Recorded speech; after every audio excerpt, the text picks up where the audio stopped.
여러분 안녕하십니까? 헬로티비 주말 뉴스입니다.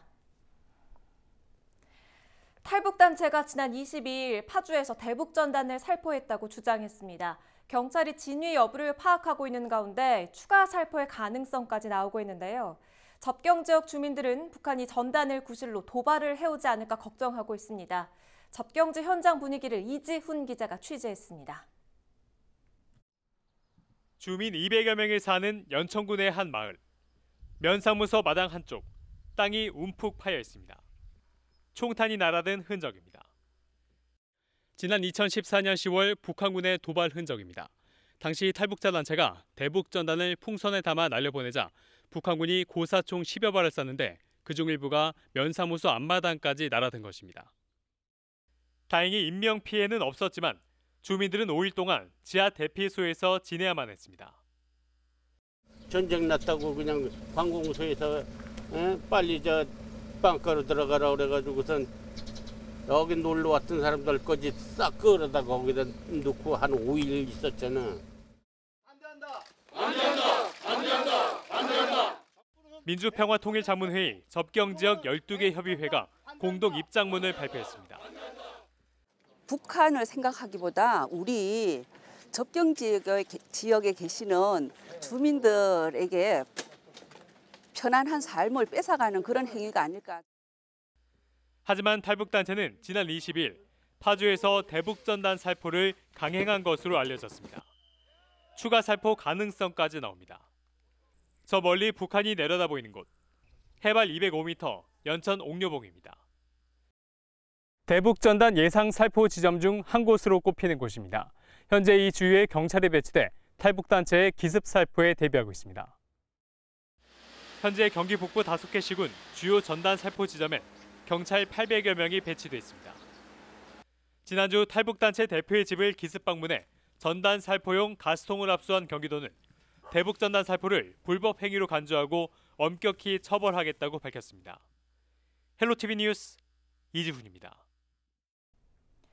이처럼 남북 긴장 관계가 이어지면서 접경 지역 주민들의 불안감이 커지고 있는 가운데 정세균 국무총리가 24일 김포 접경지를 찾았습니다. 정 총리는 접경 지역인 김포 월곶면을 찾아 주민들의 애로사항을 들었는데요.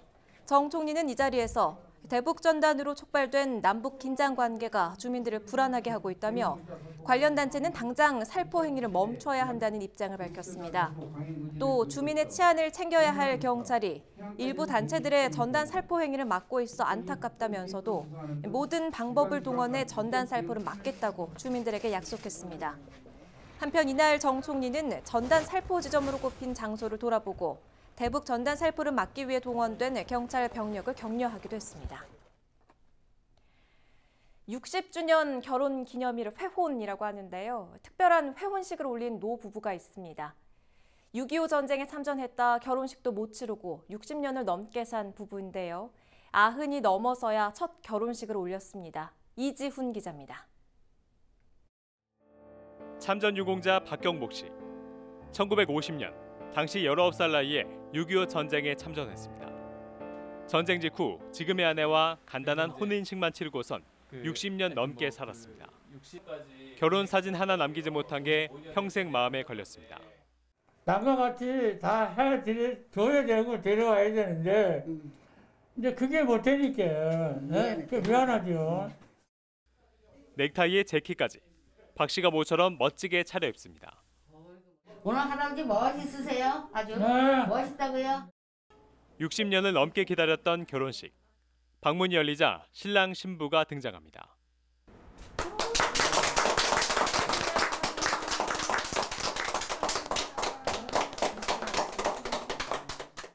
전쟁 이후 자식 둘을 낳아 기르면서 겪었던 여러 우여곡절. 아내에게 못다한 말을 어렵게 꺼냅니다. 그리고 남은 인생은 행복하게 살아갈 것을 당신에게 사랑합니다. 고된 세월의 흔적이 고스란히 남은 아내의 손에 반지를 끼워줍니다. 두 분이 너무 행복해 하시는 걸 보니까 너무 감사드리는 마음으로 정말 행복한 시간 잘 보냈습니다. 경기 북부 보훈지청이 준비한 6.25 참전 유공자 회혼식. 전쟁 이후 결혼식도 한 번 올리지 못하고 60년을 해로한 유공자들을 위해 마련한 자리입니다.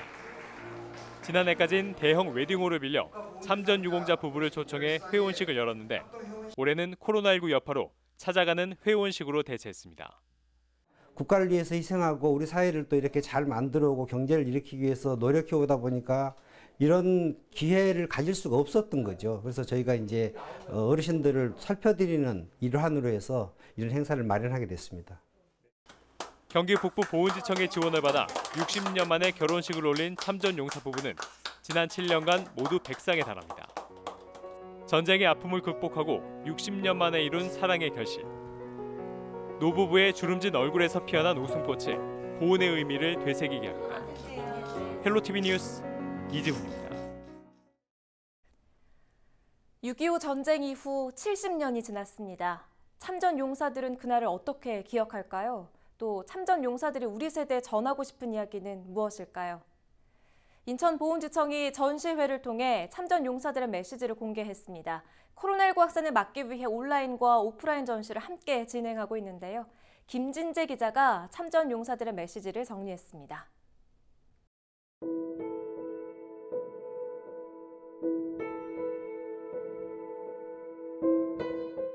처참하죠. 부상당하고 온 사람들. 근데 들어오면은요, 그렇게 생존하기가 쉽지 않아요. 대부분 그 수리탄 던지고 다 그렇게 하거든요. 그러니까 다 그 자리에서 그냥 전사하고 그래요. 대전 현충원에 고문국이라는 그 친구가 하나 있는데 제일 그리운 그 친구가 지금도 고문국이에요. 지금도.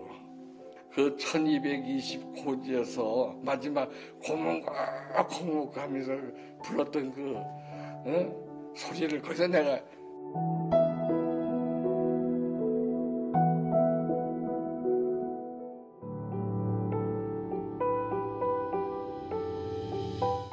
참전 유공자분들의 메시지를 통해서 전쟁을 겪지 않은 세대들이 그분들을 조금 더 이해하고 그리고 그 과정을 통해서 그분들에게 감사할 수 있는 기회를 만들고자 기획했습니다.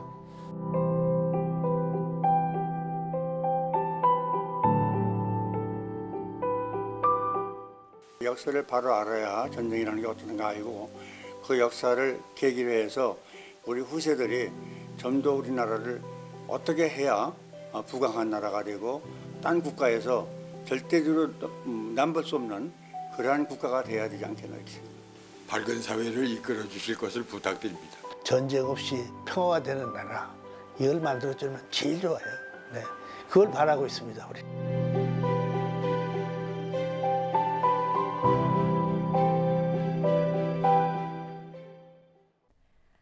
정부의 부동산 정책이 지역 부동산 시장에 영향을 미치고 있는데요. 인천 계양 등 원도심 지역은 불만이 큽니다. 집값 상승은 고사하고 오히려 떨어진 지역도 규제 지역으로 묶였기 때문인데요. 대출 규제 등에 묶여 실거주자들의 피해로 이어질 수 있다는 지적도 나오고 있습니다. 이재필 기자가 보도합니다. 강하와 옹진을 제외한 인천 내륙 전 지역과 접경 지역을 제외한 경기도 전 지역은 부동산 규제 지역입니다. 이번에 조정지역으로 지정된 부천시의 평균 아파트 가격은 지난 9월과 비교해 4,256만 원 올랐습니다. 하지만 같은 조정지역인 계양지역은 평균 780만 원 오르는 데 그쳤습니다. 심지어 인천 동구는 오히려 87만 원 하락했습니다. 아이러니하게도 2,476만 원 상승한 김포지역은 이번 부동산 규제 지역에서 제외됐습니다. 정부의 부동산 규제 정책 발표 이후 지역 원도심 부동산 시장은 직격탄을 맞았습니다. 몇 군데 전화를 해봤어요. 작전동, 구련동, 동양동, 계산동, 계산택지 다 연락을 드려봤는데 다 한가하대요. 전화도 없고 손님도 없고 이게 매매만 그런 게 아니고 전월세도 같이 지금 조용해져 버린 거예요. 부동산 전문가들은 부동산 투기와 거리가 먼 원도심까지 규제 지역으로 묶인 부분을 지적했습니다. 대출 규제 등이 적용되면서 실수요자들의 이동을 막는 걸림돌로 작용했기 때문입니다. 계양이라든지 작전동이라든지 저쪽 이쪽은 또 가격이 움직이지 않는 곳들이 많습니다. 근데 그런 지역까지 전체적으로 규제 지역을 묶어버리게 되면 조그만 주택 하나를 가지고 조금씩 자산의 가치가 올라가는 기회를 기다렸던 분들은 오히려 그 기회조차 없어지게 되는 거고요. 부동산 투기를 잡기 위해 시행된 정부의 6.17 부동산 정책. 지역에서는 아쉽다는 평가가 나오고 있습니다. 헬로티비 뉴스 이재필입니다. 초여름 폭염이 기승을 부리고 있습니다. 올해는 더위에 더해 코로나19까지 장기화하면서 온열 질환 발생도 걱정되고 있는데요. 더위와 싸우고 있는 삶의 현장을 이정하 기자가 취재했습니다. 도로 포장 작업 현장. 아스팔트에서 뜨거운 열기가 연신 뿜어져 나옵니다. 폭염 속 작업에서 사실상 마스크를 내내 착용하기도 어려운 일입니다. 이게 열이 많습니다. 열이 많으니까 위에서는 오고 내려오고 밑에서는 열이 올라오고 이게 180도이죠. 180도라니까 덥죠. 건설공사장에서도 더위와의 사투가 이어지고 있습니다. 작업자들이 먼지와 열기를 잡아보기 위해 연신 물을 뿌려보지만 쉽지 않습니다. 올여름을 어떻게 버텨낼지 벌써부터 걱정입니다. 내가 불편해서 안 써. 내가 불편해서 못 써. 일도 안 되고 그러니까 날씨가 추운 날보다는 더운 날이 일하기도 능률도 안 나오고 더 힘들지. 거리 청소를 담당하는 노인 일자리 근로자들도 때이른 폭염에 활기를 잃었습니다. 대부분 더위에 취약한 고령의 노인들. 숨 막히는 날씨에 그늘에서 잠시 더위를 피할 수 있어 그나마 다행입니다. 마스크 쓰고 더운데 다니는 게 제일 힘들어요. 거음날 밑에서 좀 쉬어가지고 하고 그래요. 이미 기상청은 올해 여름이 작년보다 더 더울 것이라고 예고한 상황. 의료 전문가들은 마스크가 온열 질환에 영향을 미칠 수 있는 만큼 외부 활동 시 충분한 휴식을 당부합니다. 일부 마스크는 온열 질환의 문제가 중심이 되는 중심 체온이라는 게 있는데 그것을 상승시킬 수도 있다라는 보고가 있어서 수분 섭취를 평소보다 많이 하시고 쉴 수 있는 공간을 마련해서 주로 교대나 이런 것들을 많이 하셔서 충분한 휴식 시간을 가지는 게 중요하다고 할 수 있을 것 같습니다. 푹푹 찌는 날씨에 방역을 위해 마스크까지 착용해야 하는 올여름. 한바탕 더위와의 전쟁이 우려되고 있습니다. 헬로티비 뉴스 이정하입니다. 부평 공고가 해병대 자주포 조종 분야 군 특성화 고등학교로 지정됐습니다. 자주포를 조종하는 전문 인력을 집중 양성하게 됐는데요. 군 전문 인력 육성에 요람이 될 수 있을지 관심이 집중됩니다. 이재필 기자가 보도합니다. 국군의 주력 무기 자주포. 자주포를 능숙하게 다루기 위해서는 관측과 사격 능력을 갖춘 유능한 조종사가 필요합니다. 부평공업고등학교가 자주포 조종 전문 인력을 육성합니다. 24일 1기 해병대 군 특성화고 발대식을 열고 본격적인 교육 활동도 시작했습니다. 지난해 국방부로부터 해병대 자주포 조종 분야 군 특성화 고교로 지정된 부평공고. 군 특성화에 지원한 학생들은 자주포 실습 등 전문 교육을 받게 됩니다. 그리고 졸업과 동시에 해병대에 입대해 18개월의 병생활을 한 후 부사관으로 임관하게 됩니다. 특히 전역 후에는 군수물품 관련 산업체의 취업을 지원하는 산학군 협력 체계도 구축했습니다. 지금 국방부에서는 우리나라의 그 병역 자원의 확보에 아주 사활을 걸고 있는 그런 상황에서 특성화고등학교 안에서 군에서 필요한 전문 기술 인력들을 맞춤형으로 양성한다라고 하는 그런 정책에 맞게 군 특성화 과정이라고 하는 교육 과정을 운영하게 됩니다. 부평 공고가 군 전문 인력 육성에 요람으로 자리매김할 수 있을지 관심이 집중됩니다. 헬로티비 뉴스 이재필입니다. 산업 현장의 안전사고는 끊이지 않고 발생하고 있습니다. 경기도민들은 이 산업재해의 가장 큰 원인을 위험 업무에 대한 외주, 하청 등의 구조적인 요인으로 지적했는데요. 산업재해에 대한 경기도민들의 생각을 김호 기자가 정리했습니다. 먼저 본인이나 가족의 산업재해 발생 가능성에 대해 물었습니다. 매우 그렇다 37%를 포함해 76%가 산업재해 발생에 대해 우려하고 있었습니다. 그렇지 않다는 답변은 20%로 나타났습니다. 산업 현장에서 산재가 발생할 경우 누가 가장 큰 책임을 져야 하느냐는 질문에 49%가 사업주라고 답해 절반가량을 차지했습니다. 또 정부와 지자체는 27%, 노동자 본인은 17%로 사고를 당한 노동자보다는 사업장과 정부의 책임이 있다는 응답이 더 많았습니다. 산재 발생을 줄이기 위해서 개선해야 할 사항으로는 위험 업무에 대한 하청 외주 등 구조적인 요인이 31%로 가장 높았습니다. 다음으로 관계 법령과 관리 감독 미흡 등 제도적 요인이 22%, 안전교육 부족과 안전관리 불량 등 관리적 요인이 18%로 나타났습니다. 이어 작업시설 결함과 노동자 숙련 미달이 뒤를 이었습니다. 최근 1년 내 산업 현장에서 일해본 경험자를 대상으로 산업재해 예방 조치에 대해 물었습니다. 현장 점검이 잘 이행되지 않는다가 63%, 교육 및 실천 훈련이 부족하다가 60%, 산재가 발생한 사업주에 대한 처벌도 57%가 잘 이행되지 않는다고 답했습니다. 안전문화 정착을 위한 노력이 잘 이행되지 않는다가 57%, 산재 예방 조치가 잘 이행되지 않는다 54%로 절반 이상이 산재 예방을 위한 사전 조치에 대해 불만족을 표시했습니다. 경기도가 산업재해를 막기 위해 지난 4월부터 운영 중인 노동안전 지킴에 대해서는 매우 잘했다 39%를 포함해 75%가 잘한 결정이라고 답했습니다. 잘못한 결정은 16%에 그쳐 노동안전 지킴이 활동에 긍정적인 답변을 내놨습니다. 이 밖에 경기도는 산업재해 사망자 감소를 위해 지역 건축 안전센터 설치와 건설 안전 정보 시스템 구축, 산재 예방 우수 기업의 인센티브 지원 등을 시행하고 있습니다.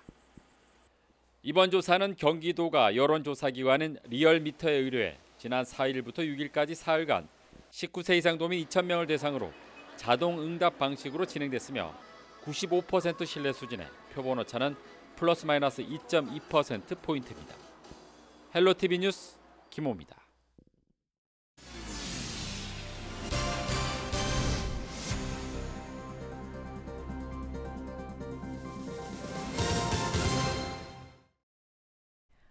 부천시가 코로나19로 침체된 시장 경제를 살리기 위해 전통시장에 마스크 3만 장과 손소독제 1,600병을 지원했습니다. 마케팅 사업비도 시장당 1,000만 원씩 전달했는데요. 최승원 문화경제국장은 이번 지원으로 남녀노소가 누구나 찾아가고 싶은 전통시장으로 발돋움해 부천시 경제 회복에 선두에 설 수 있기를 바란다고 전했습니다. 부천의 지역화폐인 부천페이가 발행액 1,000억 원을 돌파했습니다.